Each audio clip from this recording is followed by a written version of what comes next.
Assalamualaikum warahmatullahi wabarakatuh. Pemirsa Metro TV dimanapun Anda berada, senang sekali saya Irgi bisa hadir di tengah-tengah Anda dalam Tafsir Al-Misbah, di mana nanti kita akan membahas isi dari ayat-ayat suci Al-Quran bersama Bapak Quraisy Shihab. Assalamualaikum warahmatullahi wabarakatuh, Pak Quraisy. Waalaikumsalam warahmatullahi.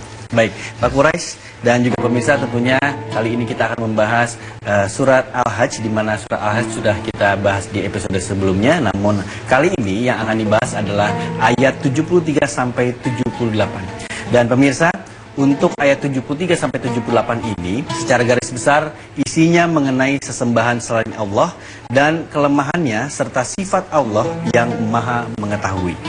Baik, sebelum kita memulai pembahasan kita di episode kali ini, sudah hadir di studio bersama kita teman-teman dari Kontras, Komisi untuk Orang Hilang dan Korban Tindak Kekerasan. Di sini sudah ada Mas Haris Azhar. Assalamualaikum warahmatullahi wabarakatuh. Waalaikumsalam. Terima kasih sudah hadir di studio, Mas Haris. Bisa gabung di sini. Iya, baik. Dan sudah ada juga di sini Mbak Sri Suparyati juga dari Kontras. Assalamualaikum. Waalaikumsalam. Baik, terima kasih kalau begitu. Dan langsung saja kita akan serahkan kepada Pak Quraisy untuk menjelaskan surah Al-Hajj ayat 73 sampai 78. Silakan Pak Quraisy. Baik, bismillahirrahmanirrahim. Senang bertemu dengan Kontras. Sama-sama, Pak Quraisy. Ya. Saya ikut kagum dengan upaya-upaya Anda. Kita ini, ayat kita ini berbicara atau upaya untuk membuktikan keesaan Tuhan. Ada dulu satu hal yang saya ingin garis bawahi, yang digaris bawahi oleh sementara ulama. Al-Quran, bahkan juga Injil, Perjanjian Lama dan Baru, tidak berbicara tentang wujud Tuhan, tidak membuktikan wujud Tuhan. Yang dibicarakan oleh Al-Quran adalah pembuktian tentang keesaannya. Wujud Tuhan ada dalam Fir'aun yang mengaku Tuhan, sesaat sebelum dia wafat diakui keesaannya. Jadi keesaan Tuhan itu fitrah. Orang-orang musyrik di Mekah ketika ditanya siapa yang menciptakan alam raya, dikatakan Allah. Tuhan wujud, Tuhan wujud.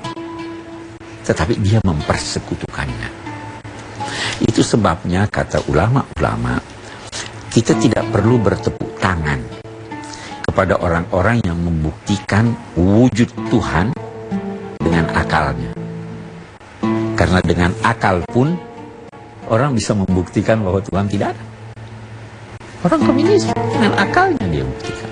Tetapi coba tanya hati. Hati manusia pada akhirnya kembali kepada yang di atas. Siapapun namanya yang di atas itu. Ya kan? Karena itu ada dalam diri manusia. Keyakinan tentang wujud Tuhan itu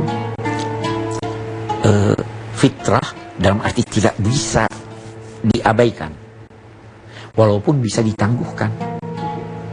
Saya tidak bisa tidak makan, tapi saya bisa menangguhkan untuk tidak makan. Bisa menangguhkan tidak makan lebih lama daripada tidak minum. Bisa menangguhkan tidak minum lebih lama daripada tidak bernafas. Keesaan Tuhan begitu. Yang paling lama bisa ditangguhkan itu keyakinan, kepercayaan bahwa Tuhan tidak ada. Tapi pasti ada. Sesaat sebelum wafat Anda akan tahu bahwa Tuhan wujud dan Tuhan Maha Esa. Nah sekarang ini kaum musyrik dihadapi oleh Al-Quran. Mereka tidak mau mengakui keesaannya. Dia tetap percaya. Maka ayat kita ini berkata, Ya ayyuhan nas, duriba masalun fastami'u lahu. Wahai seluruh manusia, termasuk kita ini sekarang, ada suatu contoh yang mengagumkan, yang aneh, yang kalian bisa lihat sehari-hari. Maka dengarkanlah baik-baik contoh atau berita yang mengagumkan itu. Apa itu? Yang kamu sembah selain Allah tidak dapat menciptakan lalat. Dan walaupun mereka itu bersekutu bersama-sama ingin menciptakan lalat, mereka tidak akan mampu menciptakannya. Dan kalau lalat itu lalat itu merampas sesuatu dari mereka, mereka tidak dapat untuk mengambilnya kembali. Sungguh lemah yang ingin mengambilnya, dan lemah juga yang mengambilnya. Sungguh lemah manusia yang mau tangkap lalat dan mengambil gula yang di ininya. Lalat juga sebenarnya lemah. Sungguh lemah berhala-berhala, lemah juga penyembah-penyembahnya.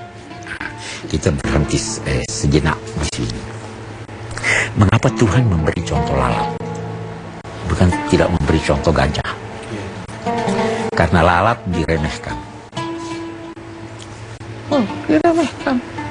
Kalau yang kamu remehkan saja begitu keadaannya, apalagi yang gede.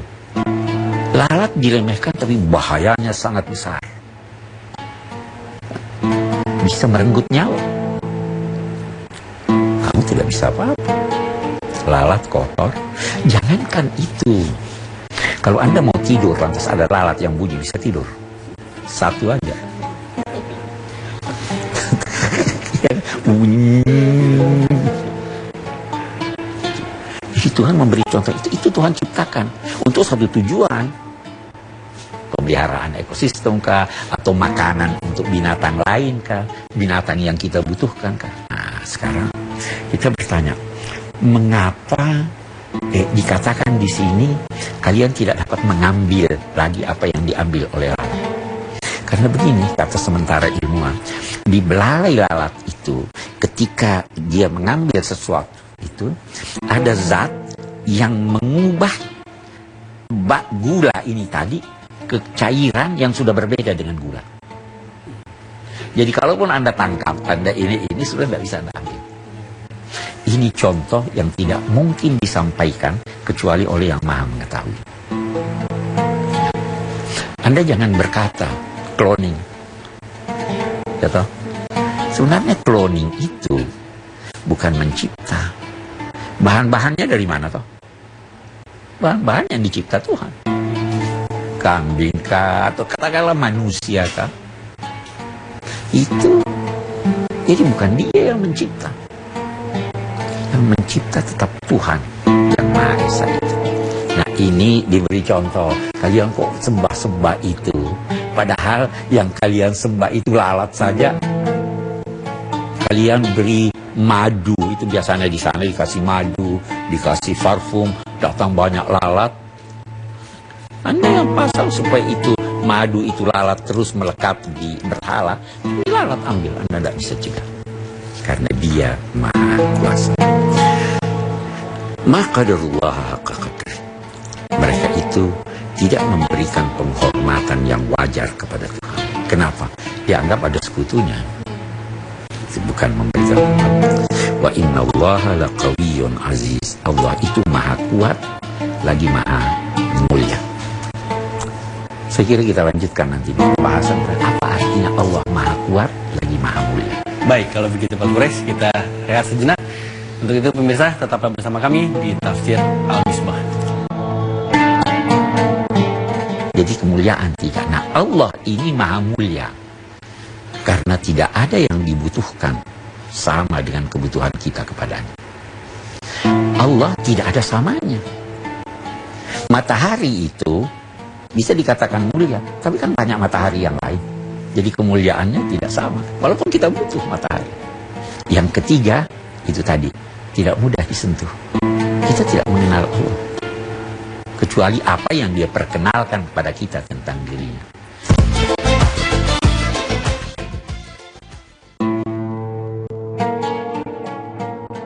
Baik pemirsa, kita kembali lagi di Tafsir Al-Misbah dan kita lanjutkan lagi pembahasan kita untuk ayat selanjutnya. Tadi di ayat awal, Pak Quraisy juga berbicara mengenai berhala. Ini adalah peringatan dari Allah untuk orang-orang yang menyembah berhala dan mengingatkan bahwa ada hal yang lebih dibandingkan berhala, yaitu keesaan Allah. Baik, silakan diteruskan lagi Pak Quraisy. Jadi ini tadi mereka tidak memberi pengagungan yang wajar kepada Allah. Itu ada satu hal. Semua orang kita harus hormati, tetapi sesuai kadarnya. Kalau Anda menghormati orang tua Anda, sama dengan menghormati anak kecil. Wajar nggak? Tidak wajar, ya kan? Anda menghormati presiden sama dengan menghormati anak jalanan. Tidak sama. Itu namanya tidak memberikan penghormatan pada presiden. Sekarang saya balik. Kalau Anda menghormati Nabi seperti menghormati Tuhan, tidak juga. Jadi setiap orang, setiap sesuatu ada kadar penghormatannya. Nabi ada bersabda, siapa yang punya rambut, hendaklah dihormati. Bagaimana menghormati rambut? Bersihkan, sisir yang rapi dan sebagainya. Betul? Memberi penghormatan yang lebih dari yang wajar adalah penghinaan. Sebagaimana memberi penghormatan yang kurang juga penghinaan. Jadi Anda harus tahu posisi Allah. Paling tidak yang disampaikan kepada kita bahwa Dia Maha Esa, Dia Maha Kuat, Dia Maha Mulia, Dia Maha Mengetahui, yang tentunya berbeda kedudukannya dengan siapa di antara manusia yang kuat, yang mulia, dan lain-lain sebagainya. Itu kan? Oke. Karena itu Dia perkenalkan dirinya, antara lain melalui Asma'ul Husna. Kita lihat, Innallaha laqawiyyun aziz. Allah Maha Kuat. Lagi biasa diterjemahkan Maha Mulia. Hal yang menarik, kita perlu jadi kuat. Kita perlu meneladani sifat Tuhan yang kuat itu sesuai kedudukan kita sebagai makhluk. Allah kuat ketika Dia menyebut dirinya Maha Kuat. Itu Dia tidak gunakan kekuatannya. Dia tidak gunakan. Hanya mengancam. Supaya orang tidak berani. Mengapa negara adidaya semua berusaha memiliki senjata yang ampuh?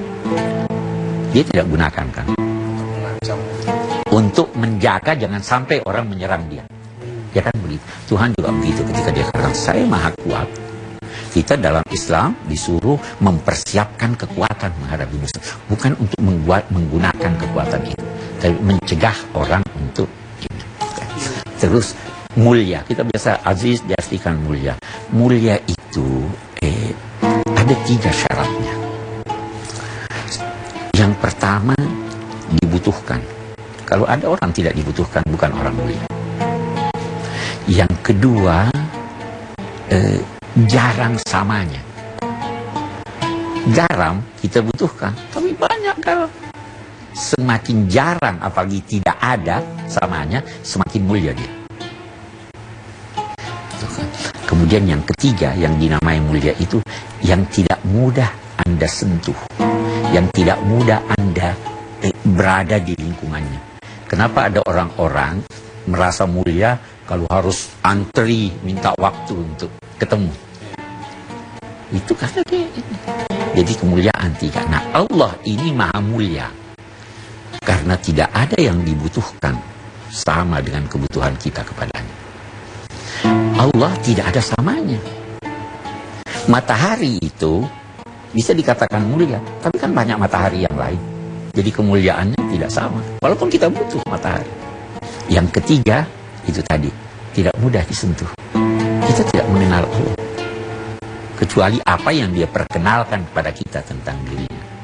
Nah, jadi itu kata Allah Maha Mulia, paling tidak engkau membutuhkan Allah. Baru Dia katakan, Allah yastafi minal malaikati rusulan wa minan nas. Allah lah yang memilih di antara malaikat, rasul-rasul yang dijadikannya utusan, memilih Jibril, malaikat, jadi utusan kepada ini. Ada utusannya untuk mencabut roh, ada utusannya untuk membagi rezeki. Itu utusan-utusan Allah. Boleh jadi membagi rezeki itu tidak harus kita katakan ini. Ada sistem yang ditetapkan Allah. Berdasar sistemnya itulah terjadi sesuatu. Ada malaikat hujan.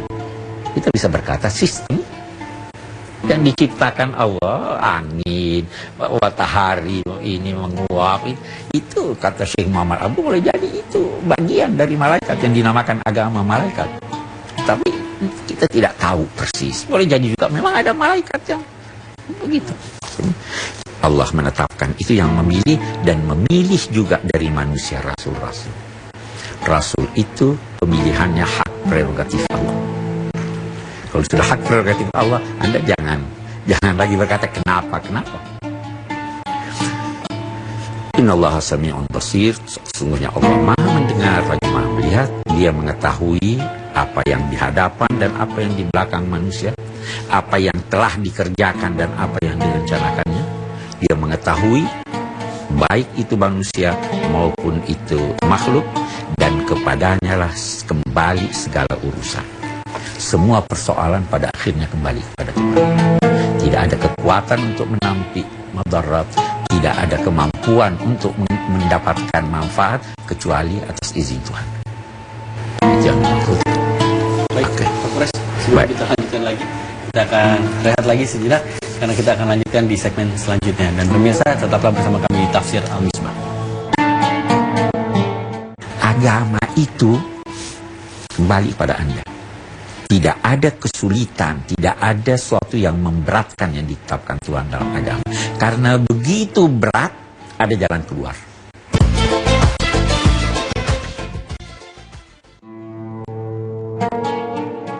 Baik pemirsa, Anda masih bersama kami di Tafsir Al-Misbah, dan kita masih dengan pembahasan yang sama, yaitu surah Al-Hajj ayat 73 sampai 78. Dan tadi kita sudah sampai di ayat 76, di mana di ayat 76 ini ditegaskan dan juga diterangkan tadi oleh Pak Quraisy mengenai keesaan dan kemuliaan Allah Subhanahu wa taala. Baik, silakan diteruskan lagi, Pak. Baik, selanjutnya ayat ini mengajak orang-orang yang beriman untuk ruku, sujud, menyembah Tuhan dan berbuat yang baik. Saya ingin garis bawahi satu di sini, wa'budu rabbakum, beribadahlah kepada Tuhan yang memelihara kamu. Jadi sebenarnya dia tidak katakan wa'budullah. Kenapa Anda perlu menyembah? Karena Dia yang memelihara Anda. Dia yang menganugerahkan Anda segala kebutuhan Anda untuk dapat hidup. Jadi sembahlah Dia sebagai tanda syukur dan lakukanlah kebaikan. Dia katakan lakukanlah kebaikan. Dia tidak menunjukkan terhadap siapa kebaikan itu dilakukan. Lakukan kebaikan. Selama kebaikan lakukan untuk siapapun. Untuk kucing, lakukan kebaikan untuk kucing. Untuk manusia, lakukan kebaikan untuk manusia. Ini ayat mengundang kita berbuat baik untuk semua. Mengundang kita bekerja sama dengan semua, walaupun non-muslim. Asal tujuannya baik. Kalau tujuannya buruk, tidak, walaupun yang mengajak menamakan dirinya muslim. Waf'alul khaira la'allakum tuflihun, supaya biasa diterjemahkan tuflihun, mudah-mudahan kamu memperoleh keberuntungan. Sebenarnya falah, tuflih itu memperoleh apa yang kamu harapkan. Kalau mengharap sesuatu, apapun yang Anda harapkan, bekerja samalah. Lanjutnya, wajahidu fillahi haqqa jihadihi, dan berjuanglah di jalan Allah sebenar-benar perjuangan. Jihad itu adalah menggunakan segala daya untuk mencapai kebaikan. Jadi jihad bukan hanya perang. Jihad, apa daya Anda? Gunakan. Anda punya fisik yang kuat, berjihadlah. Anda punya pengetahuan, berjihadlah. Gunakan daya Anda semaksimal mungkin. Tetapi di jalan Allah. Dialah yang memilih kamu, dan wa ma ja'ala 'alaikum fid din min haraj. Dia tidak memberikan atau menetapkan sesuatu yang memberatkan kamu dalam ajaran agama. Agama ini mudah. Anda tidak bisa puasa, tidak usah puasa. Tapi ketulusan, agama ketulusan. Ukur diri Anda. Saya akan beri contoh. Ini tulis sementara ulama. Kalau luka tangan saya sakit atau tidak itu namanya? Sakit. Boleh tidak puasa? Kembalikan pada Anda, diri Anda. Oh, ini tidak wajar tidak puasa. Tapi Tuhan berkata siapa yang sakit boleh menangguhkan. Tapi tulus, oh ini tidak wajar nih. Anda berjalan ke Surabaya, naik pesawat. Perjalanan kan? Mau puasa atau tidak? Boleh tidak puasa asal dibayar nanti. Tapi Anda bisa kembalikan pada dia. Ini kok enggak rasanya itu puasa itu, perjalanan itu. Jadi agama itu kembali pada Anda. Prinsipnya tidak ada kesulitan, tidak ada sesuatu yang memberatkan yang ditetapkan Tuhan dalam agama. Karena begitu berat, ada jalan keluar. Tidak bisa sholat berdiri, duduk. Tidak bisa duduk, baring. Tidak bisa baring, isyarat. Wudu, dapat air, pakai air. Tidak ada air, tidak usah pakai air. Air dibutuhkan oleh orang yang lebih penting, kasih dia, tidak usah berwudu. Tidak ada sedikit pun kesulitan. Tidak ada alasan orang untuk berkata agama ini berat. Kalau ada yang berkata berat, itu dia tidak tulus. Oke. Wajtabakum millata abikum Ibrahim, ini adalah ajaran yang bersumber dari Allah yang disampaikan pertama kali oleh Ibrahim. Ibrahim itu begini, Nabi Ibrahim itu punya keistimewaan. Nabi-nabi sebelum Nabi Ibrahim memperkenalkan Tuhan sebagai Tuhan suku. Nabi Ibrahim memperkenalkan Tuhan sebagai Tuhan seru sekalian alam. Jadi dia Tuhan seru sekalian, Tuhannya binatang, Tuhannya bintang. Kalau dulu Tuhan suku kamu. Perubahan total. Dan Ibrahim mengajarkan bahwa Tuhan bersama semua. Baik waktu dia sadar maupun tidak sadar. Waktu tidur Tuhan bersama Anda dan dia tahu Anda. Nah, jadi ini adalah ajaran Allah yang disampaikan pertama kali atau yang disampaikan oleh Nabi Ibrahim. Dialah yang memberi nama kamu muslimin. Siapa dia itu? Bisa Allah, bisa juga Nabi Ibrahim. Ini agar supaya Rasul menjadi saksi atas kamu dan kalian menjadi saksi-saksi atas manusia. Saya ingin berkata begini. Orang yang jadi saksi itu perlu orang jujur. Perlu orang baik. Oke, bagus. Allah menjadikan Rasul sebagai saksi. Jadi pasti dia orang baik, pasti dia orang jujur, karena dia jadi saksi. Kalian yang dijadikan saksi untuk seluruh manusia harus menjadi baik, harus menjadi jujur. Itu satu. Ada makna kedua. Saya anggap tidak keliru. Syahid itu bisa berarti menyaksikan, bisa berarti disaksikan. Orang yang mati gugur di jalan Allah bisa berarti menyaksikan. Dia saksikan ganjaran Allah sebelum kematiannya. Menyaksikannya. Bisa berarti disaksikan oleh darahnya yang mengalir bahwa dia orang baik. Nah, Rasul kamu saksikan.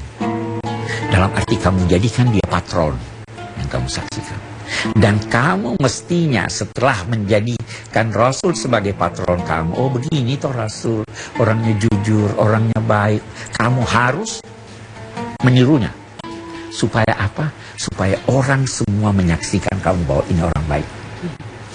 Jadi umat Islam ini harus jadi patron. Bagaimana ilmunya? Oh patron, ya umat Islam itu begitu. Bagaimana akhlaknya? Itu kita patron. Karena kita meniru Nabi. Kita dilihat orang. Oh itu begitu toh.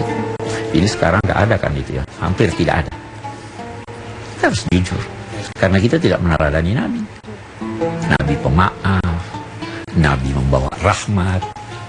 Apa kita begitu? Nabi punya pengetahuan. Kita begitu? Tidak. Nah, ini ajaran ini agar supaya Rasul menjadi patron kamu sehingga kalian meneladaninya dan kamu menjadi patron-patron umat manusia.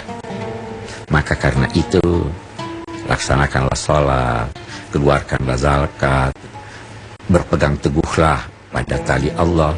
Dialah pembela kamu. Dia adalah sebaik-baik pembela dan sebaik-baik penolong. Ini penutup ayat kita. Baik, terima kasih banyak Pak Gures. Tadi kita sudah membahas surat 73 sampai 78. Setelah apa yang sudah disampaikan oleh Pak Quraisy, mungkin Pak Haris dan juga Mbak Sri ada yang mau disampaikan atau ingin ditanyakan, silakan. Saya dulu. Saya mau terima kasih penjelasannya Pak Quraisy. Ada banyak yang mau saya tanyakan, tapi mungkin pertama soal tadi bagaimana kita jihad kita hari ini itu seperti apa gitu. Ketika kita sudah berjarak jauh dengan Nabi, lalu jadi patron yang benar-benar itu sudah tidak berhubungan langsung dengan kita. Nah, bagaimana kita membangun memulai dari diri kita dulu sendiri, terutama lagi dengan konteks Indonesia hari ini yang negeri yang beragam, sangat dinamis, kekayaan alamnya juga banyak, tapi juga yang mengincar Indonesia juga banyak, politiknya juga hangat-hangat terus gitu. Nah, sekarang jihad kita ini seperti apa yang perlu kita bangun ke masyarakat terus? Baik, mohon maaf Pak. Untuk jawabannya dari Mas Haris nanti akan dijawab di segmen berikutnya. Oke, kalau begitu Tafsir Al-Misbah akan kembali setelah yang berikut ini. Kita harus membela siapapun, tetapi pembelaannya harus proporsional. Jangan melampaui batas, jangan mengakibatkan pembelaan itu justru melanggar ketentuan agama.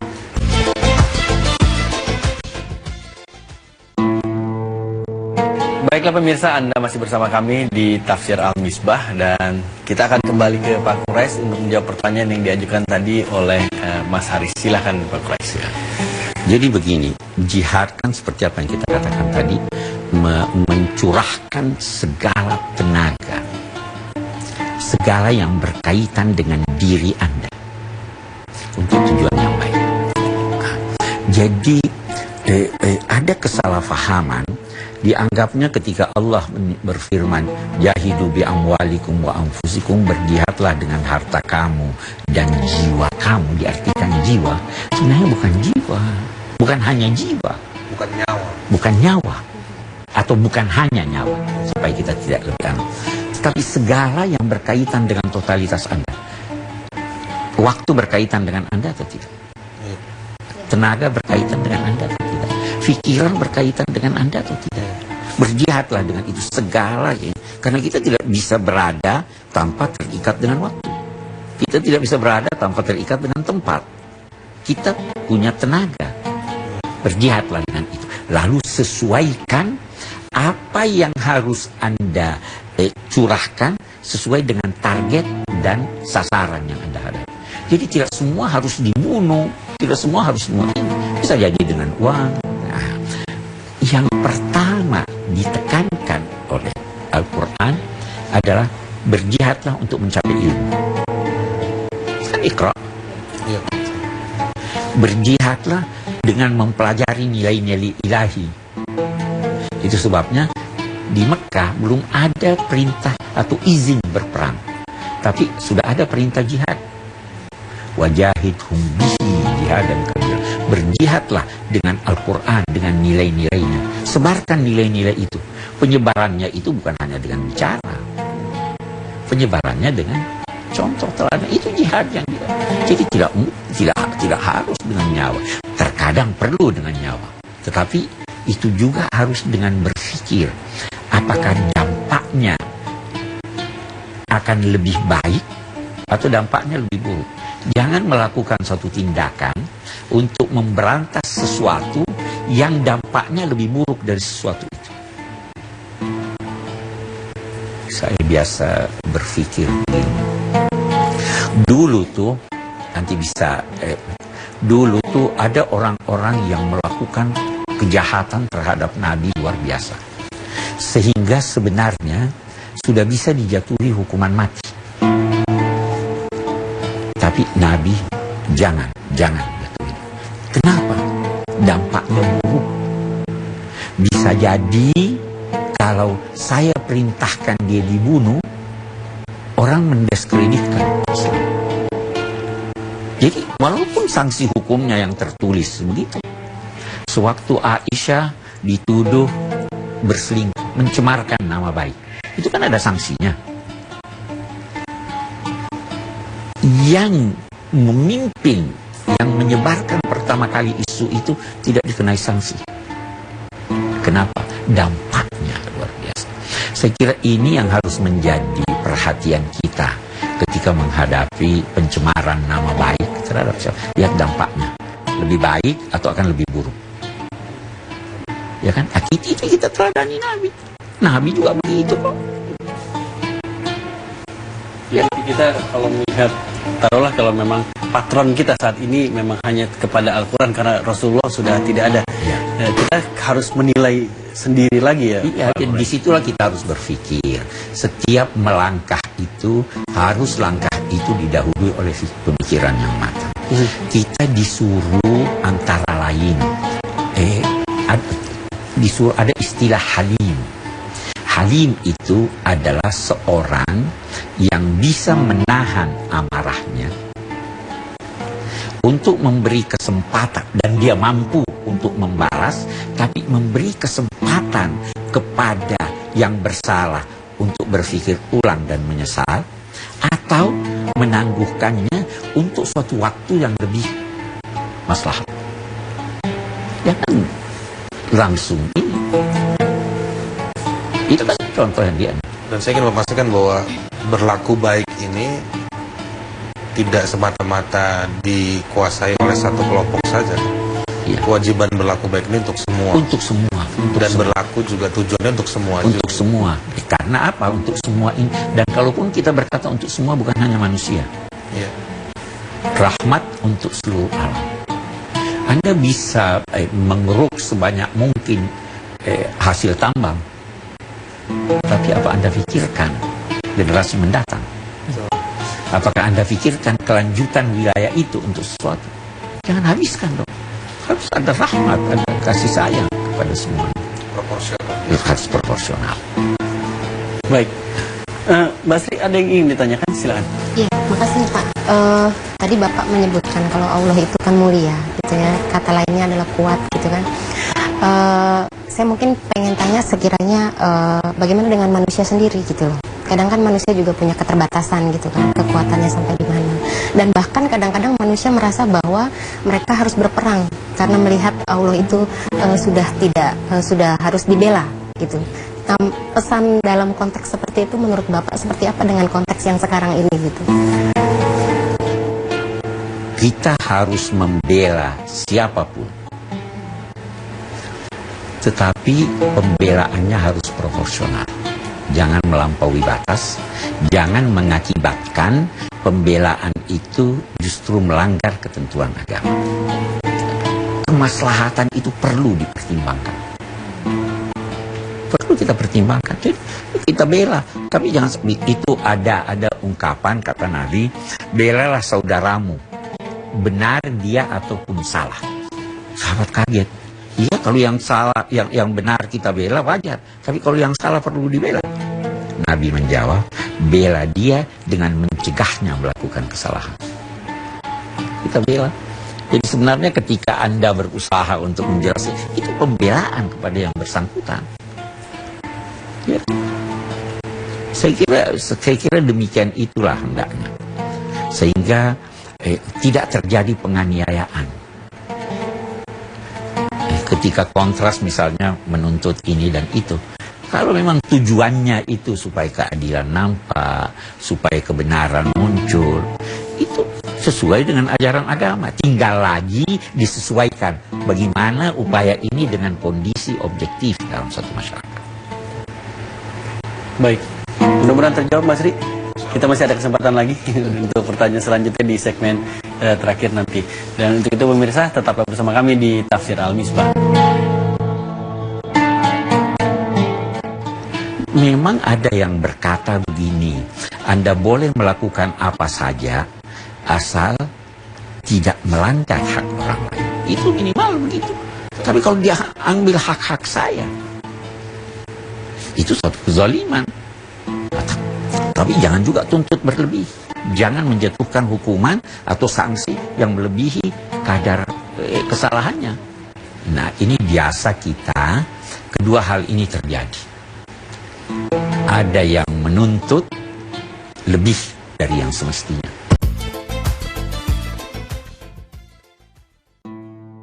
Baiklah pemirsa, Anda masih bersama kami di Tafsir Al-Misbah, dan tentunya topik kita ini sangat seru sekali, dan mungkin akan ada pertanyaan lagi dari Mas Haris atau Mbak Sri. Silakan. Soal proporsionalitas tadi itu dalam hukum, dalam hak asasi manusia itu memang sangat penting gitu.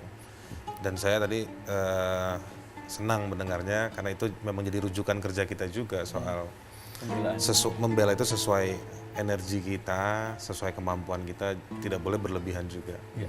Nah dalam urusan hak asasi manusia, Pak Quraisy, itu kadang-kadang banyak ada konflik hak. Tapi satu kelompok membela haknya dengan cara yang melampaui kewajaran itu sendiri. Misalnya perdebatan soal kebebasan berekspresi dibalas dengan memastikan si orang tersebut harus berdarah, dibunuh dan lain-lain. Nah, apakah ini saya hanya ingin mengafirmasi lagi lewat Pak Quraisy, apakah ini cara-cara yang Islami yang dibenarkan? Ada dua sisi saya kira yang saya ingin garis bawahi. Jangan sampai tuntutan kita melebihi hukum yang harus diterapkan. Itu satu. Di sisi lain, jangan sampai hak kita merebut hak orang lain. Ya kan? Jangan menuntut lebih kalau memang dia tidak wajar. Saya bicara umum. Kalau dia memang tidak wajar, katakanlah dihukum seumur hidup, jangan tuntut seumur hidup dong. Ya kan? Apalagi bunuh, jangan tuntut pembunuhan. Nah, itu satu. Tapi di sisi lain, jangan ambil hak saya. Memang ada yang berkata begini, Anda boleh melakukan apa saja asal tidak melanggar hak orang lain. Itu minimal begitu. Tapi kalau dia ambil hak-hak saya, itu suatu kezaliman. Nah, tapi jangan juga tuntut berlebih. Jangan menjatuhkan hukuman atau sanksi yang melebihi kadar kesalahannya. Nah, ini biasa kita, kedua hal ini terjadi.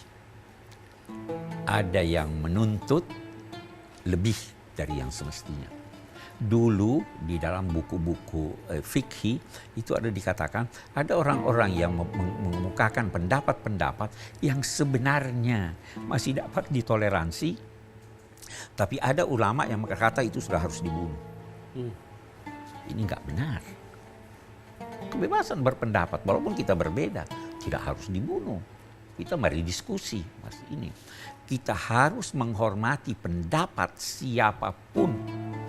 Saya hanya ingin tambahkan, selama itu dalam kategori kedamaian, itu menghormati pendapat siapapun walaupun kita tidak sependapat dengan dia. Menghormati pendapat itu bukan berarti menerimanya. Kita menghormati orang Kristen, kita menghormati orang Yahudi, apapun keyakinannya, walaupun kita tidak sependapat dengan dia. Itu satu. Nah, ini biasa ini yang kebablasan. Dia punya hak, kenapa kita tuntut lebih? Nah, di sisi lain begitu juga menjatuhkan hukuman lebih dari yang semestinya. Nah, jadi keseimbangan itu perlu. Itu sebabnya ajaran Islam ini kalau kita mau mencerminkannya secara singkat, adil. Adil itu seimbang. Seimbang hak dengan kewajiban. Adil. Kita bukan kasih, tapi kita adil. Menempatkan segala sesuatu pada tempatnya. Orang yang mesti dihukum, ya dihukum. Tapi jangan lebih. Orang yang dapat pemaafan, diberi pemaafan. Walaupun sebenarnya memberi lebih itu lebih baik daripada memberi yang wajib. Jadi memberi maaf itu lebih baik daripada menjatuhkan sanksi. Baik. Pak Quraisy, kita sudah sampai untuk kesimpulan apa yang sudah disampaikan oleh Pak Quraisy hari ini, Pak.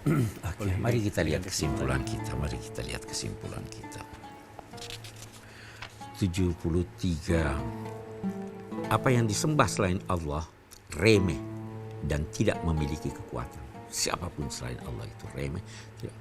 Kalaupun ada, maka itu bukan bersumber dari dirinya, tapi bersumber dari Allah. Kalau ada kekuatannya, itu sumbernya bukan dari dirinya.